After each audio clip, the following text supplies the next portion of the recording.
साथियों, जो हमने कल तक नहीं किया, अब हमें शपथ लेनी है। अब हमें उस संकल्प को पूरा करना है कि हम लोग इस देश के अंदर, इस देश की राजधानी दिल्ली के अंदर बहुजन समाज का हुक्मरान बनाए, बहुजन समाज का शासक वर्ग बनाए, बहुजन समाज का जो है मुख्यमंत्री बनाए। के अंदर आपके कंधे से कंधा मिला के हमारे सीनियर लीडर, हमारे साथी, हमारे नेता भाई चंद्रशेखर साहब आपके लिए लड़ रहे हैं, जो दूसरों के सामने झुकते नहीं हैं और मेरे जैसे कार्यकर्ता को भी झुकने की इजाजत नहीं देते हैं, जो बिकते नहीं है और मेरे जैसे लोगों को भी जो है बिकने की इजाजत नहीं देते हैं। जो चाहत है उसको पूरा नहीं होने देना।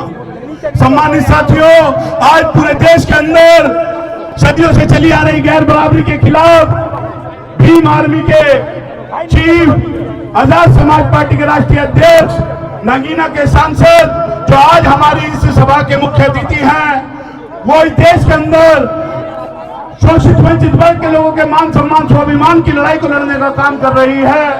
वो इस देश के अंदर सदियों से हो रहे जनजातीय न्याय अत्याचार के खिलाफ लड़ने का काम कर रहे हैं। वो इस देश के अंदर ऊंच नीच जात पात की व्यवस्था को खत्म करने का काम कर रहे हैं। वो इस देश के अंदर महिलाओं के सम्मान के लिए लड़ने का काम कर रहे हैं। वो इस देश के अंदर हाशिए पे पड़े, आखिरी पायदान पे पड़े समाज को ऊपर उठाने का काम कर रहे हैं। वो इस देश के अंदर चाहे छोटा मंच हो चाहे बड़ा मंच हो, इस देश के अंदर कमजोर और वंचित वर्ग के लोगों की आवाज को उठाने का काम कर रहे हैं। ऐसे नेता को मैं अपना क्रांतिकारी जय भीम कहता हूँ, जय संविधान कहता हूँ और जय भारत कहता हूँ। सम्मानित साथियों, हमारे संतों गुरुओं महापुरुषों की चाहत थी कि मेरे कमजोर वर्ग के लोग इस देश के अंदर जो पीड़ित हैं, जिनके साथ सदियों से अन्याय अत्याचार हुआ, जुल्मबाजी हुई, उन सभी की यही चाहत थी कि ये लोग जो है इस देश के अंदर हुक्मरान बन जाएं, इस देश की शासन सत्ता पे काबिज हो जाएं। मगर अफसोस की बात यह है साथियों, बाबा साहब डॉक्टर अंबेडकर को गए बहुत समय हो गया, माननीय साहब काशीराम जी को गए बहुत समय हो गया, माननीय दीना भाना जी को गए बहुत समय हो गया, मगर आज तक उनकी हम लोग चाहत पूरा नहीं कर पाए साथियों। सम्मानित साथियों, जो हमने कल तक नहीं किया, अब हमें शपथ लेनी है। अब हमें उस संकल्प को पूरा करना है कि हम लोग इस देश के अंदर, इस देश की राजधानी दिल्ली के अंदर बहुजन समाज का हुक्मरान बनाए, बहुजन समाज का शासक वर्ग बनाए, बहुजन समाज का जो है मुख्यमंत्री बनाए।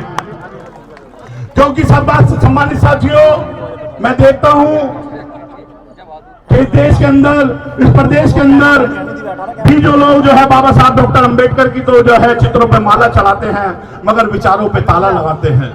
उन लोगों को विचारों से कोई मतलब नहीं है, सिर्फ और सिर्फ बाबा साहब डॉक्टर अंबेडकर की फोटो दिखा के दलितों के वोट को हासिल करना उनका लक्ष्य है। भगत सिंह की फोटो दिखा के ओबीसी वर्ग के लोगों की उनकी वोट को जो है हासिल करना उनका लक्ष्य है। मगर हमें ऐसा नहीं होने देना है। हम लोग इस पटपड़गंज विधानसभा से भी, अगर मेरे सभी सीनियर साथी और मेरे जो मेहनत कर रहे हैं वो लोग, हम लोग अगर तैयार होंगे तो हम यहाँ से भी आजाद समाज पार्टी का मजबूत विकल्प देके भेजने का काम करेंगे और अपनी बटी हुई ताकत को मुट्ठी में बांध के जो है अपनी आवाज को जो है विधानसभा से, पटपड़गंज विधानसभा से भेजने का काम करेंगे। क्या आप मेरा ये साथ दोगे या नहीं दोगे? कल को कोई अगर ऊपर से आदेश आया पटपड़गंज विधानसभा के लिए, तो क्या तुम बिखरा हुआ समाज ना बन के मुट्ठियों में एक बन करके हम लोग बहुजन समाज का निर्माण करके हम लोग अपने लोगों का साथ देंगे या नहीं देंगे? हम चंद्रशेखर साहब की चाहत को पूरा करेंगे या नहीं करेंगे? हमने बाबा साहब डॉक्टर अंबेडकर की बात नहीं मानी, हमने साहब श्री काशीराम जी की बात नहीं मानी, हमने अपने संतों गुरु महापुरुषों की बात नहीं मानी, मगर आज इस देश के अंदर आपके कंधे से कंधा मिला के हमारे सीनियर लीडर, हमारे साथी, हमारे नेता भाई चंद्रशेखर साहब आपके लिए लड़ रहे हैं, जो दूसरों के सामने झुकते नहीं हैं और मेरे जैसे कार्यकर्ता को भी झुकने की इजाजत नहीं देते हैं, जो बिकते नहीं है और मेरे जैसे लोगों को भी जो है बिकने की इजाजत नहीं देते हैं। ऐसे साथी का हमें साथ देना चाहिए या नहीं चाहिए? चाहिए या नहीं चाहिए?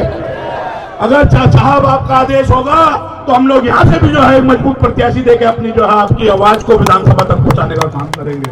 जिस तरह से भाई चंद्रशेखर साहब, जिस तरह से माननीय राष्ट्रीय अध्यक्ष जी जो है हमारी आवाज को जो है मेंबर ऑफ पार्लियामेंट में बन के हमारी आवाज उठाने का काम करते हैं, चाहे वो सफाई कर्मचारी वर्ग हो, चाहे वो SC/ST के अधिकारी कर्मचारी वर्ग हो, चाहे वो रेलवे के हो, चाहे वो सिविल डिफेंस के हो, चाहे वो दिल्ली पुलिस के हो, चाहे वो सेना के हो, चाहे अन्य अन्य किसी भी विभाग की जो बात होती है, तो माननीय चंद्रशेखर साहब देश की सबसे बड़ी पंचायत जिसको हम पार्लियामेंट बोलते हैं, वहां से हमारी आवाज उठाने का काम करते हैं।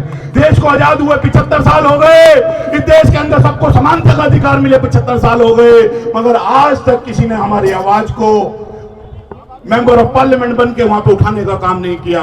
सब लोग हमारी वोट तो लेना पसंद करते हैं, मगर हमारे अधिकारों की बात करना कोई पसंद नहीं करता। जब तक वो वोट नहीं लेते हैं, तब तक तो वो किसी को बुआ कह के, किसी को फूफी कह के, किसी को नानी कह के, किसी को मौसी कह के, किसी को भैया कह के, किसी को चाचा कह के आपकी वोट को ले जाने का काम करते हैं। उसके बाद आपकी इन बस्तियों में, इन गलियों में, इन बस्तियों में वो लोग दोबारा भटकने का भी काम नहीं करते। मगर हमें ऐसा विकल्प चाहिए, हमें ऐसा साथी चाहिए जो इस विधानसभा के अंदर, जो दिल्ली के अंदर, दिल्ली की विधानसभा से जो है हमारे लोगों के हक अधिकारों की बात को उठाने का काम करे। जब इस देश के अंदर, इस प्रदेश के अंदर बहुजन समाज की बड़ी तादाद है, तो बहु विधानसभाओं के अंदर भी बहुजन समाज के लोगों की बड़ी तादाद होनी चाहिए, नहीं होनी चाहिए? होनी चाहिए, नहीं होनी चाहिए? अगर चाहिए तो हमें निरंतर जो है, जिस तरह से हमने इस कार्यक्रम को सफल बनाने के लिए काम किया, हमें आगे आने वाले 1 महीने निरंतर काम करना होगा।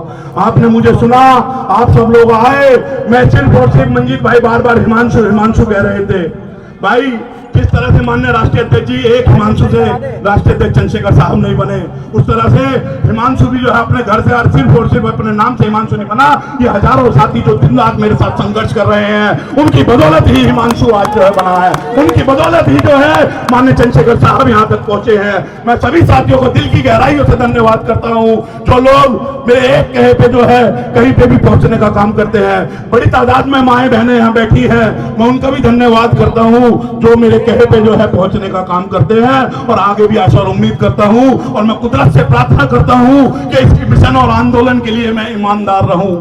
मैं उससे ये नहीं मांगता कि मेरे को तू जो है लंबी जिंदगी दी है, मुझे घर मकान महले दुमहले वाला बनाई हो।